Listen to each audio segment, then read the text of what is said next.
തമിഴ്നാട്ടിൽ 3 യുവതികളുടെ സെൽഫോൺ ഒരേ സമയം കാണാതെ പോകുന്നു. ഒരു കമ്പനിയിൽ ജോലി ചെയ്തിരുന്ന ആ 3 പെൺകുട്ടികളും താമസിച്ചിരുന്നത് ഒരേ ഹോസ്റ്റലിലായിരുന്നു. ഹോസ്റ്റലിൽ വെച്ചാണ് ഫോൺ നഷ്ടപ്പെട്ടത്. ഫോൺ നഷ്ടപ്പെട്ടതറിഞ്ഞ പെൺകുട്ടികൾ തുടരെ അതിലേക്ക് വിളിച്ചുകൊണ്ടിരിക്കുന്നു. പക്ഷെ ഒരു ദിവസം മുഴുവനും സ്വിച്ച് ഓഫ് തന്നെ ആയിരുന്നു ആ 3 ഫോണുകളും. എന്നാൽ പിറ്റേ ദിവസം ഒരു ഫോൺ ഓൺ ചെയ്യുകയും ചെയ്തു. അതിലേക്ക് തുടരെ വിളിച്ചപ്പോൾ അവസാനം ആ കള്ളൻ ഫോൺ അറ്റൻഡ് ചെയ്യുകയും ചെയ്തു. ഇങ്ങേ തലയ്ക്കിൽ നിന്നും മാധുര്യം കലർന്ന സ്വരത്തോടെ ആ പെൺകുട്ടി സംസാരിച്ചു.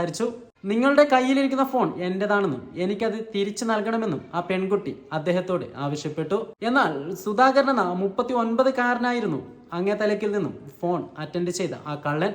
ഭാര്യയുമായി വേർപിരിഞ്ഞു കഴിയുന്ന സുധാകരനെ സംബന്ധിച്ചിടത്തോളം ഈ പെൺകുട്ടിയുടെ ശബ്ദം മറ്റൊരു ലോകത്തേക്ക് എത്തിച്ചു. അവസാനം ആ പെൺകുട്ടി പറഞ്ഞു, ഈ ഫോൺ എനിക്ക് നൽകുകയാണെങ്കിൽ നിങ്ങൾക്ക് എന്ത് വേണമെങ്കിലും ഞാൻ തിരിച്ചു നൽകാമെന്ന്.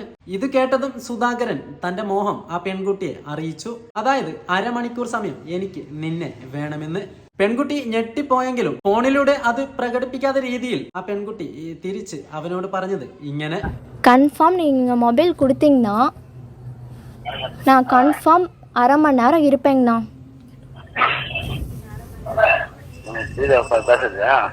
என்னங்கண்ணா?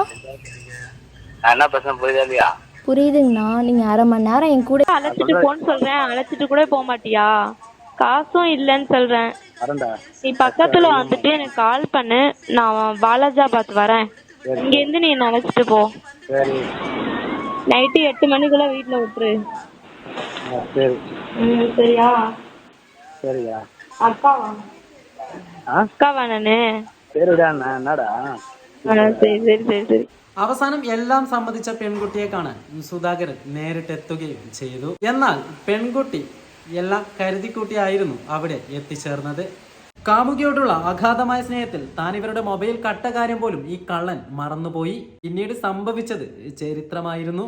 അവസാനം ഈ 3 പെൺകുട്ടികളും ചേർന്ന് സുധാകരനെ പൊതിരെ തല്ലുകയും അവരിൽ നിന്നും ഫോണ് കൈക്കലാക്കിയതിനു ശേഷം അയാളെ പിടിച്ച് പോലീസിനെ ഏൽപ്പിക്കുകയും ചെയ്തു.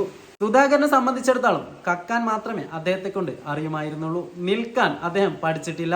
പ്രണയത്തിൽ വീഴുന്നവർക്ക് പറ്റിയ പണിയല്ല മോഷണം എന്ന കാര്യം അദ്ദേഹത്തിന് വ്യക്തമായി കാണും.